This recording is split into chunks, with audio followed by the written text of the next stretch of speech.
दार्जिलिंग जिला चा कमान मजदूर यूनियन की ओर से आज यहाँ प्रेस मीट बुलाया है। अभी इन समय चा बागान का दो बड़ा इशू है। एक तो मिनिमम वेजेस का इशू है। 2014 से हम लोग लड़ते रहे। माननीय हाई कोर्ट एक एडवाइजरी देने के बावजूद अभी तक गवर्नमेंट इसको चूड़ांत करने में नाकामी रहे। कुछ दिन पहले सर्किट हाउस में एक मीटिंग बुलाया था एडवाइजरी कमेटी का, वहाँ भी एक और कमेटी करके छोड़ दिया। हम लोग एकदम स्पष्ट रूप से बोल रहे हैं कि 2025 के अंदर ये मिनिमम वेज इसको फाइनलाइज करना है। ये मिनिमम वेज एक ऐसा इशू है कि जहाँ पर अभी लेबर स्टैंड का बात कर रहा है, लेबर का एब्सेंटिज्म का बात कर रहा है, और लेबर माइग्रेंट होने के लिए बाध्य हो रहे हैं। हमारा श्रमिक बगान छोड़ने के लिए बाध्य हो रहा है। उसका एक कारण ये है कि अभी 250 रुपये में अब पूरा एक साल में ना एक पैसा बढ़ा, ना इंटीरियम बढ़ा, ना मिनिमम वेज आए। लेकिन इन 1-1.5 सालों में प्राइस राइज, इस कुछ दिन पहले पेट्रोल डीजल का दाम, गैस का दाम बढ़ा, इसका साथ साथ सब हर चीज़ का दाम बढ़ रहा है। तो इस स्थिति में वर्कर का वेज अभी तक ये सरकार, ये मालिक अभी तक फाइनलाइज नहीं किया। ये हमारा जोरदार ये दावी है कि जल्दी से जल्दी मिनिमम वेज फाइनलाइज करना है। दूसरा इशू ये ज़मीन लेके है। इन दिनों सरकार एक पॉलिसी 30% ज़मीन, पहले 15% ज़मीन था।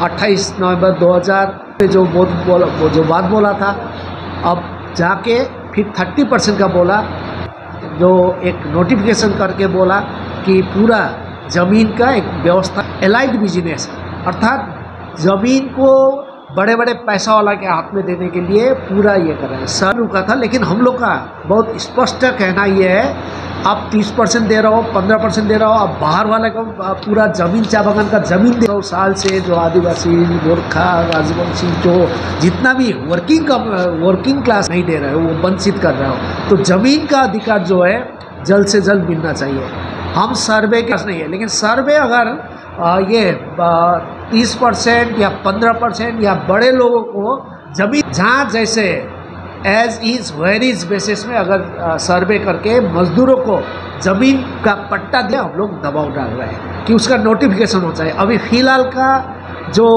गवर्नमेंट का पॉलिसीज़ है ज़मीन देने का, वो दखली पट्टा कहीं से नहीं होता है। जैसे फॉरेस्ट ये डाविलर्स एवं ट्राइबल एक्ट जैसा बना 2006 में, ये भी अलग से एक अमेंडमेंट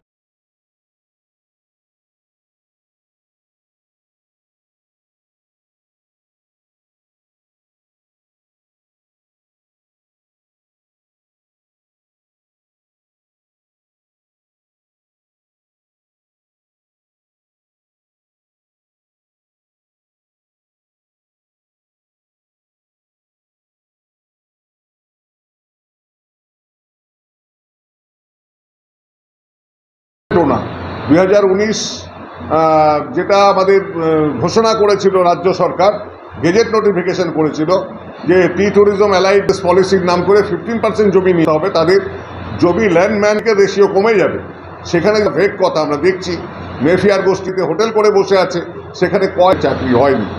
এই রকম একটা রাজ্যের থেকে আমাদের এখান থেকে আমাদের তৃণমূল কংগ্রেসের সরকার, আবার তাদের কোনো জনপ্রতিনিধিদের কোনো হেলদোল নেই বাৎসরিকভাবে কাজে নিযুক্ত চা শ্রমিকদের বাঁচানো। 2015 সালে এক্সট্রা লিভ প্রাইস দ্বিপাক্ষিক এগ্রিমেন্ট চুক্তি, তাতে সেই হাজিরার ভিত্তিতে শিল্পের শ্রমিকদের ইনসেন্টিভ 24 কেজি ঠিকা থাকলে তার উপরে 6 কেজির জন্য 3টা গ্রহণ করা হয়েছিল। 10-12 বছর পরেও কিন্তু সেটা রিভিশন হচ্ছে। চা শ্রমিকরা মূল্য বৃদ্ধি হয়েছে ডাবল, তার জীবনমান ধারণ করবার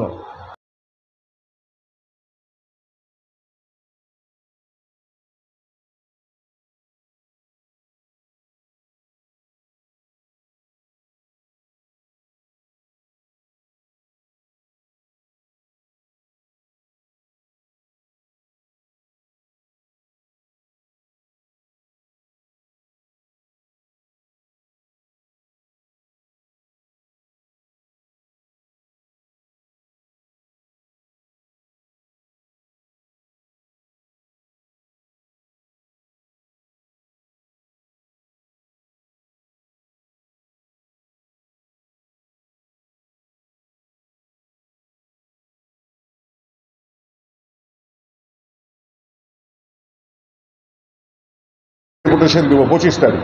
আগামী 25 তারিখ এই ডেপুটেশন হবে এসডিও অফিস অভিযান।